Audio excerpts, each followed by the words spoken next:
ಅಂದ್ರೆ ಸರ್ ಒಂದು ಸುಮ್ನೆ ನಮ್ಗೆ ಅರಿವಿಲ್ದೆ ಈ ತರ ಒಂದು ಕಾನೂನು ಇದೆ ಅಂತ ಗೊತ್ತಿಲ್ಲದೆ ಒಂದು ರೀಲ್ಸ್ ಮಾಡಿದಕ್ಕೆ ಅಷ್ಟು ಸ್ಟ್ರಿಕ್ಟ್ ಆಗಿ ನಮ್ನ ಜೈಲಿಗೆ ಕಳಿಸಿದವರು. ಈ ಹುಡುಗಿ ಪಾಪ ರೇಪ್ ಆಗಿ 14 ವರ್ಷ ಆಗಿದೆ, ಇನ್ನ ನ್ಯಾಯ ಸಿಕ್ಕಿಲ್ಲ ಸರ್. ರೇಪ್ ಅಂಡ್ ಮರ್ಡರ್ 2012 ಆಗಿರೋದು.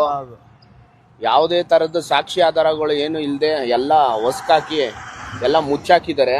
ಇದು ಸರ್ಕಾರ, ಸಿದ್ದರಾಮಯ್ಯ ಸಾಹೇಬ್ರು ಸರ್ಕಾರ ಒಂದು ಒಳ್ಳೆ ರೀತಿಲಿ ಒಂದು ಇದು ತನಿಖೆಗೆ SIT ಅನ್ನೋದನ್ನ ಒಂದು ರಚನೆ ಮಾಡಿ, ಸರ್ಕಾರ ಸಿದ್ದರಾಮಯ್ಯ ಸಾಹೇಬ್ರು ಸರ್ಕಾರ ಒಂದು ಒಳ್ಳೆ ರೀತಿಲಿ ಒಂದು ಇದು ತನಿಖೆಗೆ SIT ಅನ್ನೋದನ್ನ ಒಂದು ರಚನೆ ಮಾಡಿ ಒಳ್ಳೊಳ್ಳೆ ಉನ್ನತ ಅಧಿಕಾರಿಗಳನ್ನ ಹಾಕಿದ್ದಾರೆ.